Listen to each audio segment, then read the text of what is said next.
Hello, everyone, and welcome to Discover Rising Tides, How the Outside Makes the Inside Better. I am Jeanne Gallagher, and I'm here with Denise DeGaulle. Hey, Denise. Hello, hello. And we're going to be talking about having a plan. Is that correct? Yes.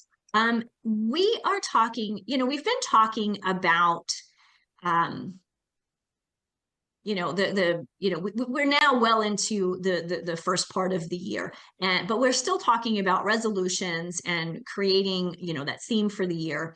And so, we've got this theme, this overarching theme. That's great. What are you going to do with it? Right? So we do need to step back and create a plan. Mm-hmm. Why? A plan transforms a resolution into a roadmap. And let's be real. I mean, granted, it's not necessarily a paper roadmap anymore, though I do still have an atlas upstairs. If we're driving someplace, we need to know how to get from point A to point B. One, you need to know where you are, right? Mm-hmm. That's your theme, or the theme for the year. But where do you want to go with this theme? Right. And so you can have, where you are, where you want to go. Mm-hmm.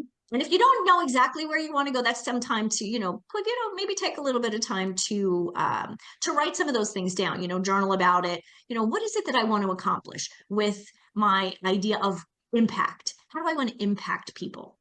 Right? How would I know that I have achieved that? What are those three things? And I always recommend three, no more than three, right? Your brain can't think of more than three, right? So I think that's really important. So you have where you are today, where you want to go. How are you going to get there? You need to have a plan. You need that roadmap. And what I think is always interesting is people like, I don't know where to start. You have to start somewhere, right? They always say the journey of 1,000 miles starts with that one step. And that one step can be scary, but it doesn't have to be. It could be the smallest little thing.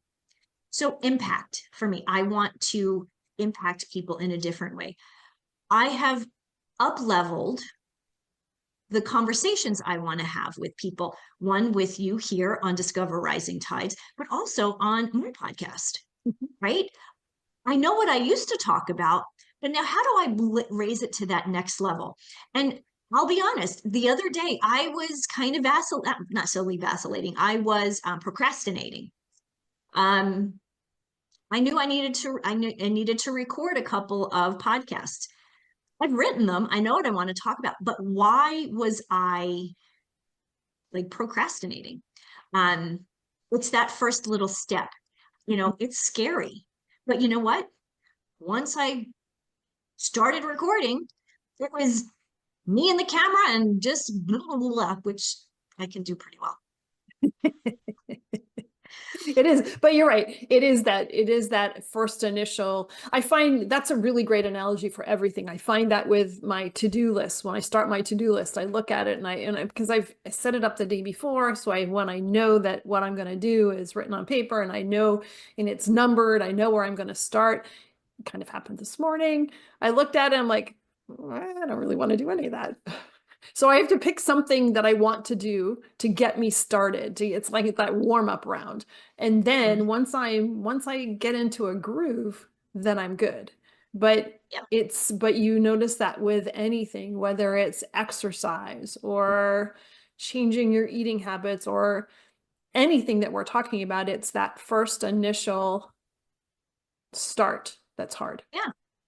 And think about it, they could be that start could be the simplest thing. So you want to lose weight, feel better, drink a glass of water, 8 ounces of water the first thing you wake up in the morning. Do you know how many people are dehydrated all day long because they don't drink enough water? Like 90% of people. Guys, that's crazy. All you need to do is start your day on the right, that right foot. When you get out of bed, 8 ounces of water. You'll actually notice how different you feel. And was that really hard? It's not really hard. It's just a matter of, like you said, like we we're saying, just taking that first step. And I think, I always talk about, the plan, prepare, right? And prioritize. Prioritize and then prepare. So this is just something that we need to go back to and, prioritize. What are the 3 things that we want to accomplish and how are we going to do that? I like That that. And is, I think 3 things makes it simple, because when you're thinking about changing your habits and your patterns, that is so broad and it's so overwhelming, but you have to identify it and simplify it. yes. I think, one of the other reasons why I don't love this concept of the resolution, and I like the theme, because resolutions focus on fixing something that's not right, something that's broken, something that's wrong, right?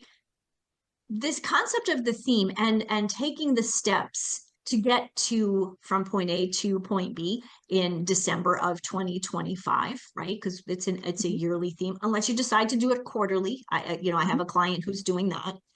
Um, it's really about growth, opportunity, and fulfillment. And Mm. for so many women in midlife, we are struggling with the fulfillment piece because we're taking care of everybody else. We're doing all of these other things. Now, now we just have these 3 things that we're going to work on for us, whatever they are, right? So it's not about fixing you. You're not broken. It's just about growing. It's about doing something a little different. Maybe it's healthier habits. Maybe it's setting better boundaries for you. Whatever resonates with you that's going to make you feel fulfilled, feel like you have purpose, and really have control of your life. And that is really, to me, is kind of the bottom line, is feeling like you're in control. Mm. So build some habits that align with your values and your theme for the year, and we'll see where we go. Wonderful. And transform that resolution to a roadmap. Yes. Thanks, Denise. Thank you. Hello, everyone. This is Jeanne Gallagher, Discover Rising Tides, and I want to just take a moment to talk about my friend, Denise Segal. I am honored to call her as a friend, and I'm so grateful that she gives us her insight during our shows, each show, and talks about healthy living, eating real food. You hear Denise say, eat real food a lot. Well, she means it, and she knows what she's talking about. She is an amazing healthy living coach, curator at Living Healthy List. And if you ever have any questions about what is real food, why does it matter, how does that apply to me, how do I change, what do I need to do, how do I even create a healthy living shopping list, make sure that you call her. She is your healthy living coach, and you can find her at healthylivinglist.com. Hello, everyone, and welcome to Discover Rising Tides, how the outside makes the inside better. My name is Jeanne Gallagher, and I am very excited to introduce to you all Kate Tredway. Kate, thank you so much for being with us today. And before we get started, I'd like you to give a little bit of your bio, and then we can really dig in. Certainly. Thank you for having me, Jeanne. I'm Mhm. very, very excited to be here today. My name is Kate, and a little bit about me. I am fortunate enough to be in a role where I am able to enjoy the outdoors, both professionally and personally. So I am a chief of staff at Onyx Maps. We are a mapping company. We make apps to help our outdoor adventurers get home safely, do their activity, plan their activity, and have an all-around great time while they're out there. Our mission is to awaken the adventure inside everyone. The other part of what I do is also very much connected to that, this belief of wanting to get more folks outdoors and enjoying nature and spending more time outdoors. And so the other part of what I do, kind of my side hustle, my profession, is I am a forest bathing guide. I've been certified with the Association of Nature and Forest Therapy. You might hear me call that today ANFT. And I have been a guide with them for over a year now. I also guide with a company or with an organization called Cascadia Forest Therapy. So that's just a little bit about me. So much to talk about, so much. So let's do this a little bit in stages, and Mm. let's touch on Onyx first, because what a great resource. I know that even before we talked, I've used it in the past, and it can be used for many different activities as well. So can you give us a rundown so listeners can say, gee, I wonder what that is and how can it benefit me? Yeah, absolutely. If you are somebody that is curious about getting out in nature, or you are a hardcore adventurer, Mhm, I would highly recommend it. We have different apps primarily for hunters, for off-roaders. mhm, So whether you snowmobile or you're out on your side-by-side, or backcountry enthusiasts, so human-powered folks, we have an app for you. A lot of folks use us primarily for doing their planning. So they want to figure out, where do they go? How can I ensure that I've got the right route to accomplish my adventure, whether it's hunting or backcountry or off-road. And as I mentioned before, I think probably one of the most important things is being able to succeed in your adventure. So you've got the right planning, you know where to go, and then to get home safely. We have millions of active users across our apps. But I tell folks, if you're just curious, I want to go for a hike, I want to know where I should go. mhm. This is a great one to use, especially while you're in field. I think that's probably where we're a little bit different than a lot of the other Mhm. apps, is that you know where you're at all the time, which is particularly important for hunters. So Mhm. they know which lands that they're on, whether it's private or public lands. Yeah. So in my little 7 acres in Maine, Yeah. out behind our house, we have snowmobile trails that are managed by a little tiny snowmobile club within town. And I was thinking, well, I wonder if they're listed on here. And lo and behold, I pulled out the app while we're out in the woods, and there they were. It was really fun to see that the small town Maine piece still visible on that map, and hunting in Maine as well as many other states is very can be a very remote activity. So having that tool in your on your phone is incredibly important, That's as well exactly as right. hiking, etc. And Yeah. and being prepared. And I'm not going to go down on the. I'd love to spend an hour talking to you about activities, but I'm going to leave it with, if you're going on an activity, please take the time to be prepared and do a little pre-work. If you're out hiking, make sure you have your 10 essentials. I like to toss an 11. There's always one extra that you need. And if you're out hunting, et cetera, or any snowmobiling or any off-road activity, take the time to be prepared, and then also let people know where you're going. Really important to tell your loved ones that, number one, you're out there, and number two, where the out there really is. So just take that time to do that. So tell us about as a chief of staff at Onyx. How long have you been there? What was your transition into that position, and how fortunate you are to be able to marry the professional, the corporate world, and it's okay to be outside at the same time. Yeah, it is truly a dream job. Such a To be able, privilege. Oh, it's a privilege, and to really support a mission like that is pretty amazing.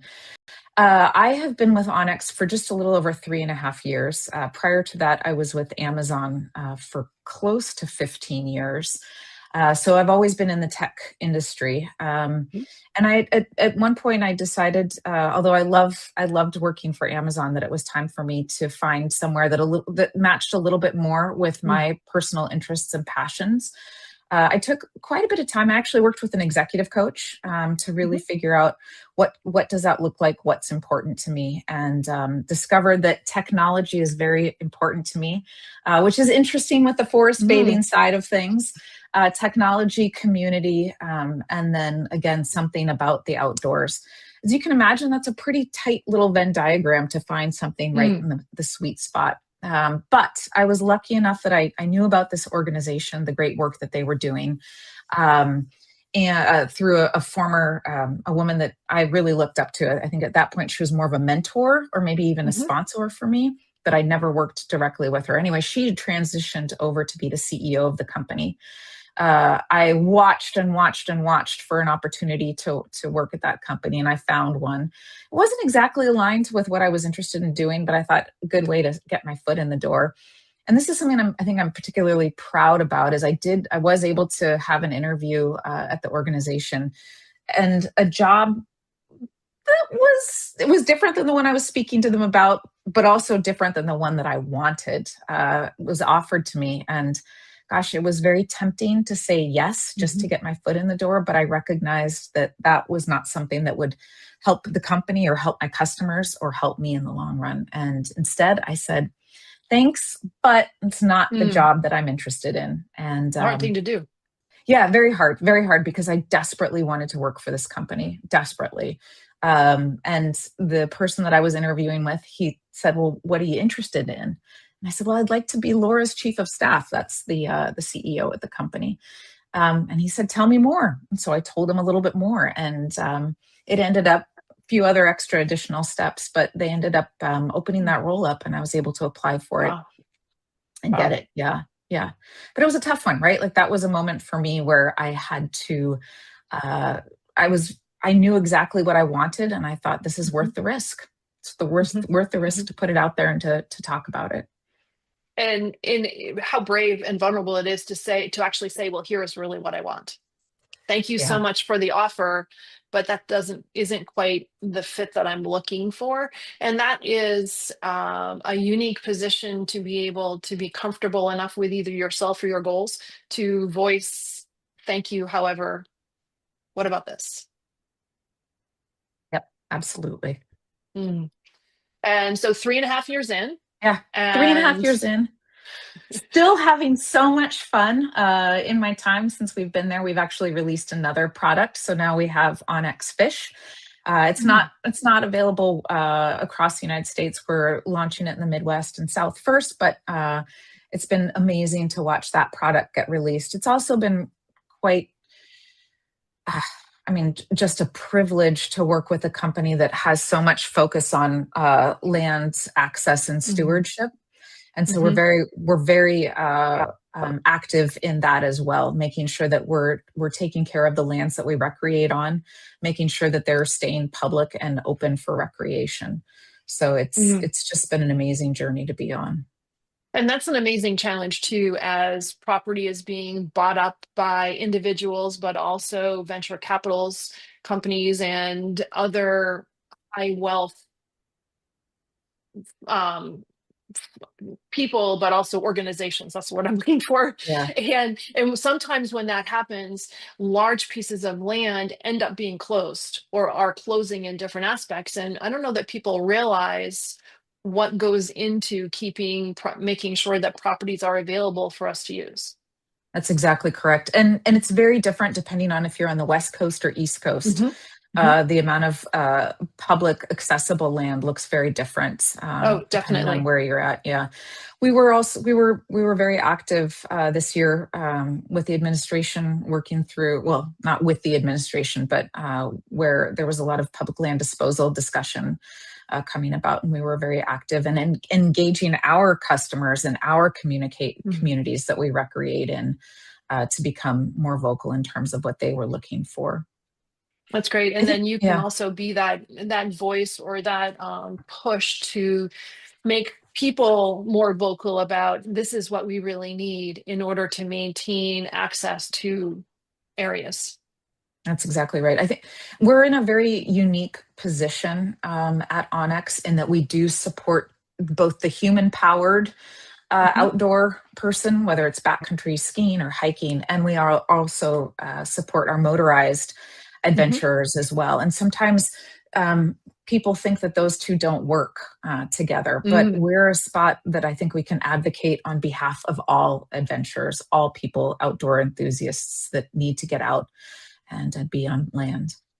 That's fantastic. And so let's talk a little bit about the corporate culture, because I really want to, we talked about this in our chat beforehand, and I Mm. think it's important for people to realize that there are companies out there that want to take care of your mindset and give you access to what's going to make you a better employee when you're on the clock, and what you do off the clock directly affects that. But also the corporate mindset when you're at work really makes such a difference. It is so true. Again, At Onyx, we have decided that getting outside and getting Mhm. active is core to our what we believe is important for employees' well-being and health. And also to, I think you love things, you take better care of things that you love. And so Mm. this notion of really getting outside and getting active. So we encourage and provide a couple of days each year for employees to get outside and do such things. We also provide volunteer hours as well. And I think one of the things that I've really enjoyed is we provide a day for stewardship where the entire organization, we are a geographically dispersed company, but the entire organization does get together and does different stewardship activities. I'm located in the Pacific Northwest and was able to work on helping daylight a stream in Seattle, Washington. Just had a great time with all of my fellow Onyxers, pulling out invasive weeds, getting the property ready for planting. And we even met a beaver detective and learned all about the benefits of beavers. So They're great fantastic time. They animals. are. They are But I didn't amazing know there was a animals. beaver detective, though. There is a beaver detective. But it was, again, I think to have a strong culture, you have to support your people. And that is supporting us in all different ways of staying healthy and taking care of the areas that we love. Mhm.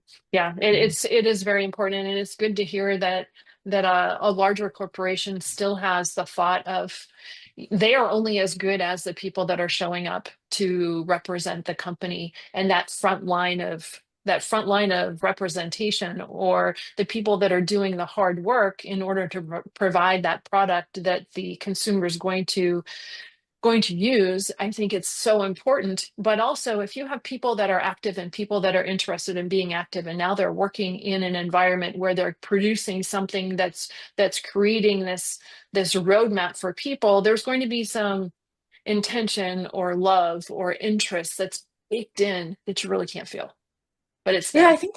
I think there's that. I also am really proud to work with such with a group that is so authentic in what Mm. we do. Mhm. I'm not going to say that. Well, I love to be outdoors. There are people they're my fellow Onyxers that take it to a whole nother level. But I think one of the reasons that our products work so well and support our community so well is because we are the ones out there doing Mhm. those exact activities. And so that's just been something else that's been really amazing, is to work with such a company that is so authentic in Mhm. terms of the people that we have and the products that we're able to build and deliver to solve our customers' problems, because we know Yeah, what those problems are. Yeah.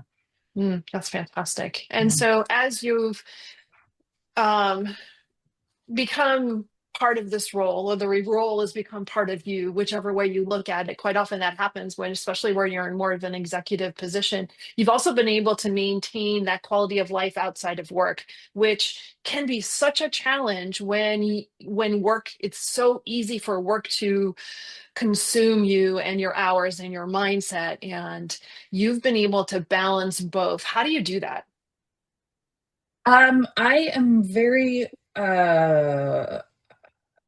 regimented, might be a little strong of a word, but I have figured out that there are things that I absolutely need to do for myself Mhm. to make sure that I am getting that mental space and physical Mhm. relief. I Mhm. have a desk job, and so I need to make sure that I do such things. Obviously, getting out and going for runs and things like that, but I found forest bathing has really been kind of the big key for me, both in terms Mhm. of building a community and finding ways to give back to the community has been really important. Well, let's talk about that. So, for people that aren't Mm. aware, and Mm. so I have to preface this. I know that it's been around. I want to get to the origins of it itself, and I know that it's been around for a long time. But honestly, I hadn't heard the phrase for until the last few years that it's come into more of a conversational piece. And when I first heard it, because I grew up in the woods. I grew up in Maine, and I never thought that people I, that naive piece of me is, doesn't everybody have a piece of woods in their yard? Because it Right. just seems so normal. And then I was thinking about it and learning about what this is even before you and I talked. And I realized that it's such a needed piece, and it is so important that it's becoming part of a conversation. So tell us a little bit about, what is forest bathing? How did it start? Where did it originate? And what really draws you into it? Yeah, I want to say that forest bathing, you'll also hear it called forest therapy, has Mhm. been around for, I think it's, I would say that it's probably been around in one form or another with multiple different cultures for a long time. I think Mhm. in the Nordic countries, specifically in Norway, they've got their own version of getting outside and being with nature. You know, in the United States and probably in Canada as well, Indigenous people have a relationship with nature. But the form that we talk about forest bathing originated back in the late 70s, early 80s in Japan. During that time, there was a migration of Japanese leaving the rural prefectures and going more into the urban settings. And the Japanese government noticed something very interesting at that point, that they were starting to see a higher rate uh, of cancers, of levels of anxiety and stress, suicide rates. And my understanding, I'm not Japanese, but my understanding of the Japanese Mhm. culture is that it is one that is very connected with nature. If you think about their architecture, the architecture of, you know, rice paper, and how that actually doesn't really separate you from the outdoors as much as our closed glass doors in Western worlds, or the some of the tea ceremonies, or even the patterns and decorations, very, very connected with nature. So the government asked this very provocative question at the time and said, what would happen if people spent more time outside in nature? Mm. And they commissioned some studies, some research at the time, and found some very interesting things, that people that spent time in nature had lower levels of cortisol, better sleep, many different physiological and psychological benefits. And from Mm. there, it just kind of started to spread, and it has spread globally across. We just had a conference, and I think every continent was represented at this forest bathing Interesting. conference. Yeah. What drew you in to it? Or how did you find it, first of all, and what drew you in? Yeah, I found, well, let me say, similar to you, nature has always been very important to me. I Mhm. remember I couldn't have been more than 10 or 11. And I was having, it was a rough day, and there was this incredible storm outside. And for whatever reason, I felt like I needed to get outside and just be with it. And the strength and the power and the, in odd ways, support stuck with me. Just this Mm. feeling of being one. I also, you know, as a kid, used to run through horse pastures and get in trouble for being out too long, but always just had this relationship. So it's always been something that's very important to me. But and then as an adult, I've done a lot of hiking. I volunteered for a wilderness for a ranger station out in Washington. But it's always been important to me. Back in it was before I was still working at Amazon, and I heard something about it. But at that point, um, I just heard this idea of forest bathing, and gosh, the word forest bathing is so exciting. I should preface this by saying, uh,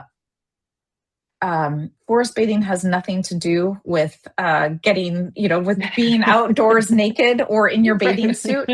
I should probably preface that. What There's no forest water bathing involved. is, there Well, there can be could a be. There time. could be, Yeah, yeah, yeah, but it's not required. There's not a yeah. tub in the middle of the That's woods. right. We haven't actually said what it is. We said where it came from, but it's this idea of getting out in nature. And that can look we can talk about this later, but there's a huge spectrum of what that can actually mean. And really slowing down, paying attention what's around you, and taking it in with your different senses. So that's what it is. There's with I didn't say this as part of this study in Japan. They were curious. Well, why are we seeing these physiological things that we can actually measure? And what they found is that there is a chemical called phytoncides that well, all plants give off. It happens that in pine fir forests, you get more of that. So if you know that pine, that smell, that fresh piney scent, you are breathing in phytoncides. So it's this idea of, bathing in, it's almost like aromatherapy. So you're bathing in those senses. Anyway, I found it all fascinating. At that point, I was not ready for it. Talk about a busy career. I knew it wasn't time for me to step back. So I decided not to. And then one of the other benefits that I didn't mention at Onyx is they give you, there's a stipend for getting outside and adventuring. So you can use it for hiking boots or you can use it for coats. I decided to use it for a forest bathing certification, partially to help pay for that. And the timing was just right. I had a little bit of extra cash to help with that. I'd been in my role for long enough at Onyx that I felt like I could spend a little bit of time going back to school, getting my certification. So That's that happened, fantastic. like I said, about a year and a half ago. Everything aligned like it was supposed to. Yeah, it's kind of funny When how it's supposed life to works happen, like it that. does that. Yeah, doesn't it? Pretty much, it does. Yeah, I found that. Too. And so what is the process? So when you're leading classes, right? And so describe what the process is, or what does it really look like? Yeah, it is. I would love to take you And out look on at it. your face Yeah. light up. For those of you on YouTube, if you're just listening, you got to swing over to YouTube because your face just lit up. It's amazing. Go ahead. Yeah, I think about it and it brings me a lot of joy. When you were talking about being in Maine and growing up as a kid, and you were just out in it and you enjoyed it, that is for me. That is what I experience. I instead of being an adult and looking at nature and seeing a beautiful mountain, but really all I care about is getting to the top, or and is seeing that vista and coming down. It's like being a kid again. It's like it's experiencing it with all of your senses. So with the Association of Nature and Forest Therapy, if you decide that you'd like to take a walk with one of our guides, there's a fairly standard sequence that we do practice. We first begin by really a lot of embodiment.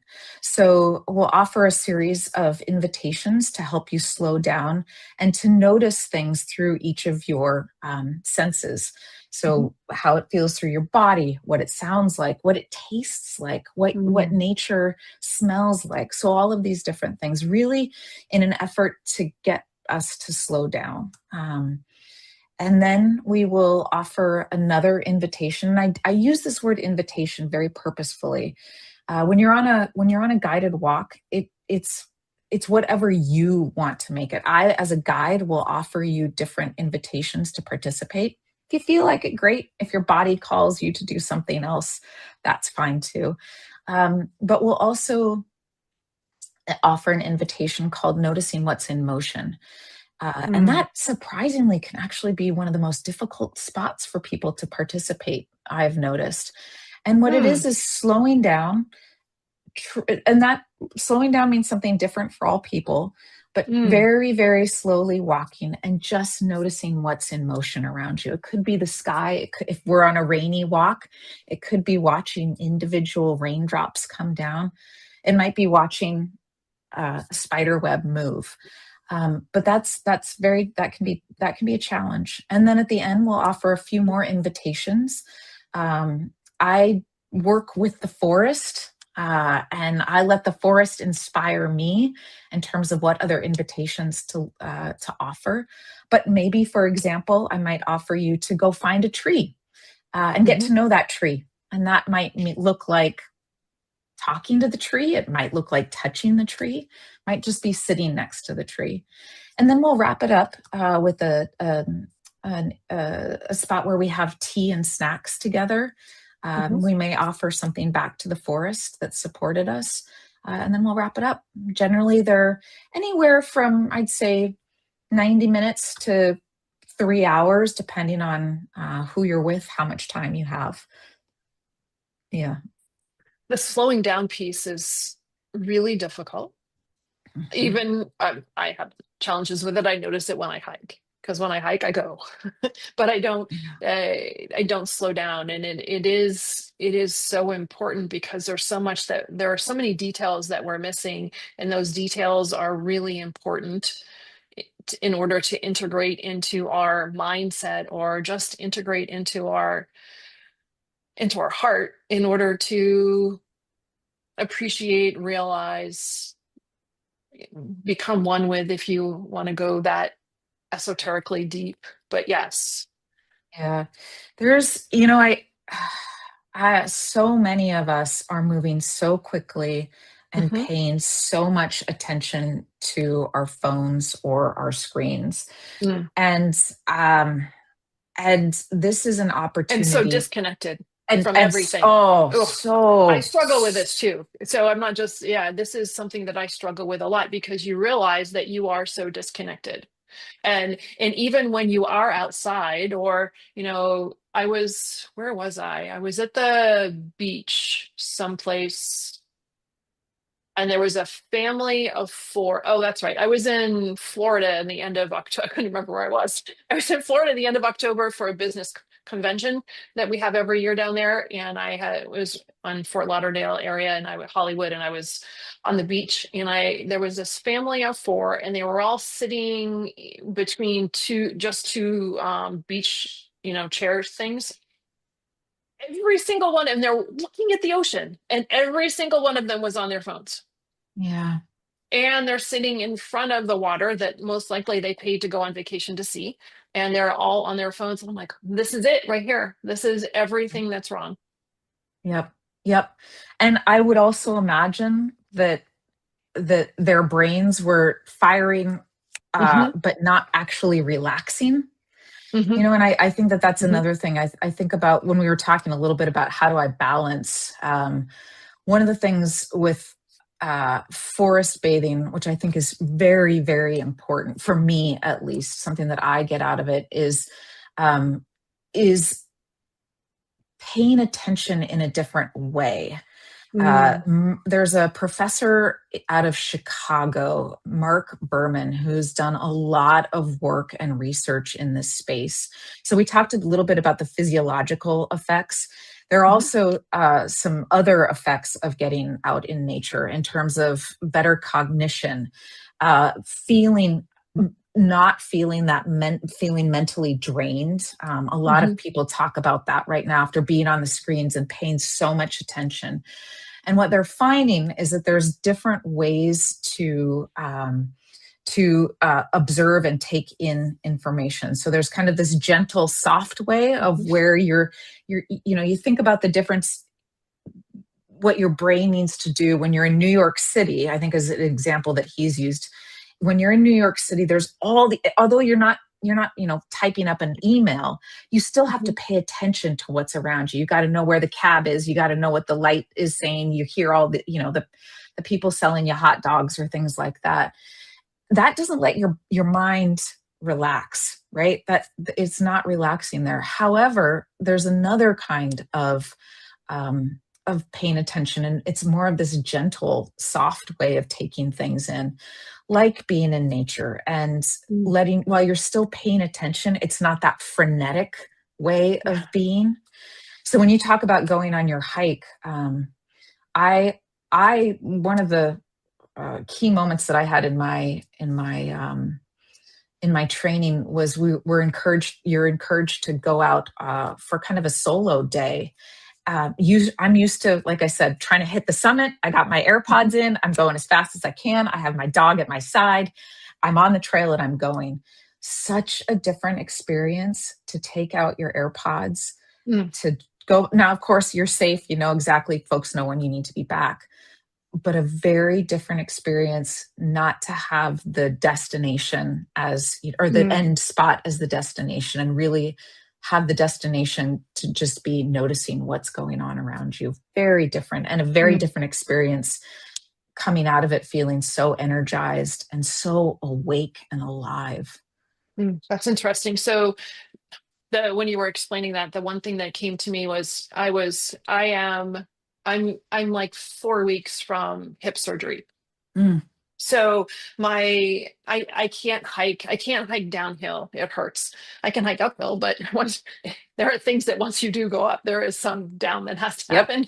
So I'm regulated to just road walking, and I live near some busy roads, and so I had my earpods and listening to something just to get rid of the traffic. And I was walking back, and there was a small little wooded trail next to where I live, and I was number one, I went too far for my hip.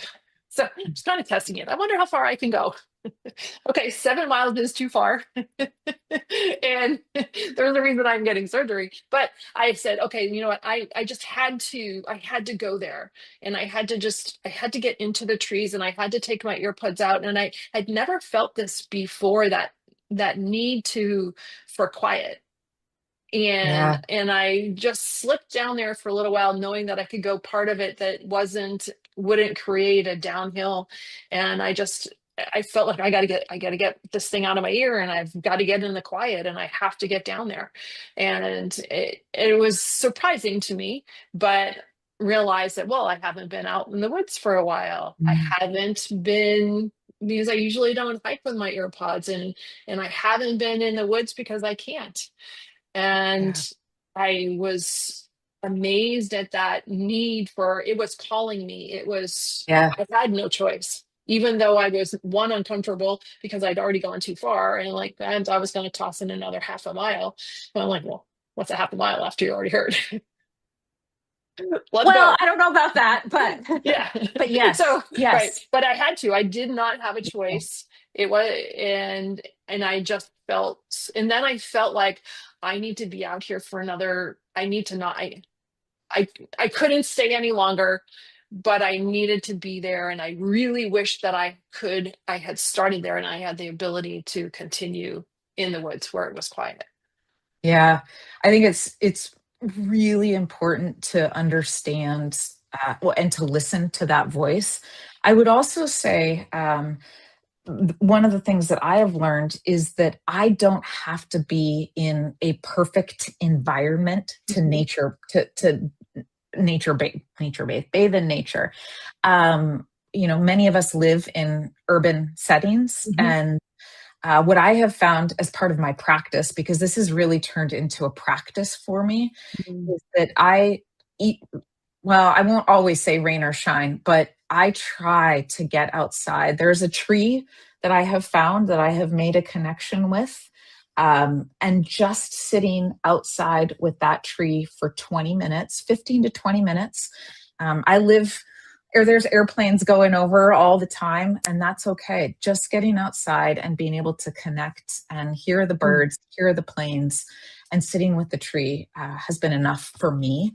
And I know, I think for other folks, there's a lot of folks that aren't mobile, that can't even get Mhm. outside. And a lot of the same effects, these are research backed studies, shows that you can bring those same things inside. So Mhm. I don't know if you can see, but I do have plants around me.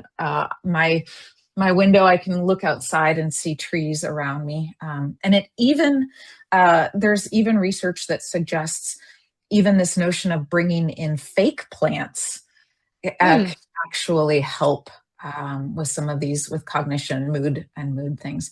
Plain sounds, the outdoor sounds can help as well. And even having some of the oils like the hiroki or the pine or firs can help as well. That's interesting. I'm Yeah. glad you brought that up, because I wanted to get into that. Not everybody has woods, fields, nature at their fingertips, and they are more in a urban setting. And it could be it could be a park, or it could be anything that's gives you that moment of pause and reflection, right?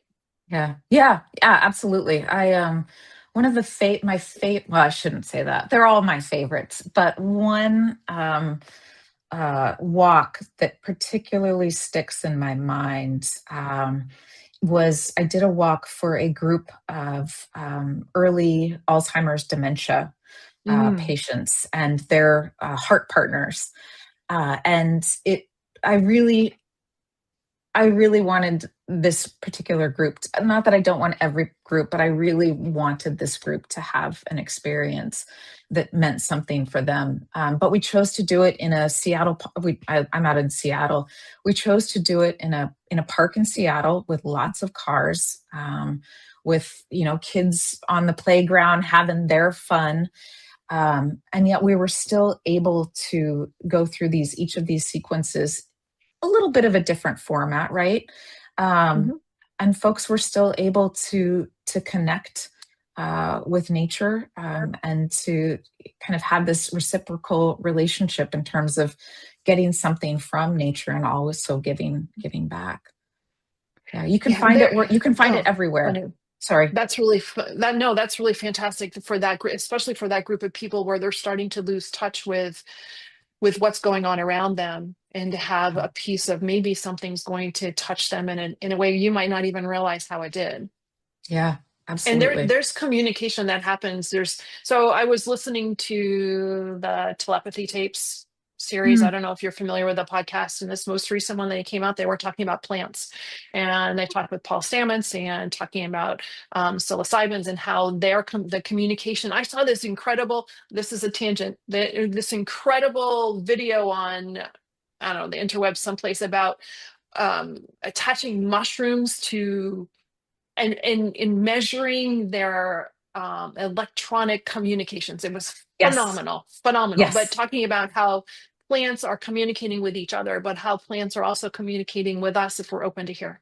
And so that open to hear, I say loosely because we might not even be realizing that we are open for that communication. But if you're in amongst nature in any way and you're feeling this piece of something different, there could Yeah. be some of that communication and we don't even aware. I think so. I have experienced that myself as well, and we do know, as you said, that trees are communicating with each other. There's been quite a bit of research, as you Mm. mentioned, around things where a tree that will have some bugs attacking it, Hmm. a couple of acres off, and yet trees will know. Now they don't exactly know how this is happening, but the trees further up will respond in a protective way. Hmm. So absolutely, I think, and the other thing is we've been part of nature for 99.9999% of we are nature of our Hmm. history, right? Like it's just more of this recent things where we've stepped further. Some cultures have stepped further away from kind of the rhythms and the listening, to what nature can teach us, whether it's And I animals, think that we're plants, or grasping, water. we're grasping for that because we're moving so far away with electronics and AI and all of that. And I think that we're all what we're seeing is these terms keep coming up with us. Oh, I hadn't heard that before, but I've heard it a lot lately. Kind of a thought process. I think that that's all of us grasping for that return to nature. And and you've kind of answered this in the conversation, but I wanted to ask this question directly before we wrap up. And how do you think your experience going through the forest bathing experience, as learning about it, then also facilitating for others, how do you think that that has affected you, and how does that really affected you and pulling that you into your corporate job now? How are you different? How are you bringing that to work? Yeah, that is a big one. Um, First, I want to say, in terms of how it's impacted me, just in general, I am so much aware of my footprint and the impact that I have and the choices that I have, and my ability um, give back to nature. I think I said a little bit, the things that we love, we take care of. I also think it's our responsibility to take care and it's a gift. And I think we are in a relationship with nature. And so I Mm. found through forest bathing, I'm finding more of that relationship with nature. One of my, I think it's particularly important to me in my forest bathing walks is that we're not just taking the benefits from nature, we're also giving back Giving. in some ways, right? Whether that's picking up trash before I lead a walk, or a simple invitation that I often offer people outside of forest bathing is, when you smell a flower, just imagine smelling that rose or the lilacs or whatever it might be. Take a moment just to breathe back on it, just a simple breath. Mm. And that's giving back, right? So I'm constantly thinking, as I'm receiving, how am I also giving back to nature? It's been something that's been very important to me. And I think it's also continued in to my work. How am I in relationship with people? How am I creating partnerships that are win-win for both of us? I've also been very fortunate in that folks are interested in what I'm doing, and so I've been able to provide a couple of one, I did a forest bathing experience for the company, for Onyx, and it was wonderful to meet folks or to find out, I guess, just to see a different side of folks, right? To see people able to connect and slow down and have a communal experience through forest bathing. Even though it's very unique, it's also very communal. That's amazing. It's amazing. Kate, this has been such a pleasure. I think that we could probably talk for hours. Yeah, thank I you, know that we Jeanne. It could. has been. Yeah, Thank you definitely. so much. Thank you for sharing not only sharing about your forest bathing and how that has changed and it can affect others as well, but also your mission within Onyx and the great work that they're doing for us so that we can enjoy the world around us. So thank you so much for your time. My pleasure. Thank you. Thank you so much for listening today. Today's show is sponsored by Seaside Solutions, my financial services company. As a business owner, it's easy to be pulled in many different directions, and often taking care of yourself plummets to the bottom of the list. For me, I find myself outside to reground. My time outdoors helps me manage my day more effectively and be more present for my clients. Through this, Discover Rising Tides was born. At Seaside Solutions, we truly believe that education is the foundation of financial wellness. Our primary focus is to provide guidance that is designed to help you achieve your long-term financial goals and visions. Working with a plan allows space for doing more things that you love, like being outside to make the inside better. If I can help you create or realign your plan, or if you would like to be added to my weekly newsletter, please let me know. This week's topic was 5 ways to set more achievable goals. Your referral means the big, beautiful world to me, and if I can help, please let me know. And thank you so much for listening, and see you next time.